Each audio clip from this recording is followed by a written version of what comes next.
পারি না, জরাবন আল্লাহ। আজকে আমি আপনি নবীরে পাই নাই, না পাইয়া আমার নবীরে বিশ্বাস করছে, কথা বলেন ঠিক কিনা? ওই কাফেরের দল আমার নবীর পাইয়া কত গালি দিয়েছে, আমার নবীর পাইয়া কত থুতু মারছে, কিন্তু কাফেরের দল তারপর নবীরে মাইনা লাইনে। কিন্তু আমি আপনি নবীরে পাই নাই, না পাইয়াও আমার নবীরে মানছি, কথা বলেন ঠিক কিনা? যেই নবী যেই মদিনায়, যেখানে আমার নবী বারবার তওয়াফ করেছে, বারবার আমার নবী হজ করেছে, ইমানদার যারা খাঁটি মুত্তাকি যারা, এরা টাকার দিকে তাকায় না। কি জন্য?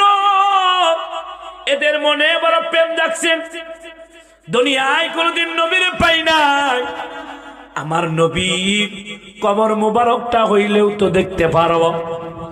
আমার নবী যেই জমিনে পাড়াইয়া পাড়াইয়া আমার নবীজি তওয়াফ করেছে, সেইখানে তওয়াফ করতে যায় কি যায় না?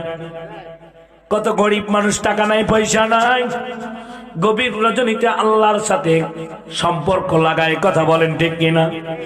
আল্লাহর কাছে ডাক দিয়ে বলে, ওরে মালিক, আমারে তুমি মদিনা না দেখাইয়া আমারে মরণ দিও না, চাই কি চায় না?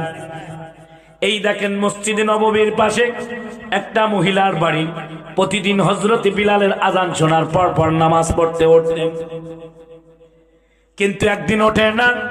হযরতে বিলাল রাদিয়াল্লাহু তাআলা আনহু হাইয়া আলাস সালার বলে না, হাইয়া আলাল জিহাদ বলেছে।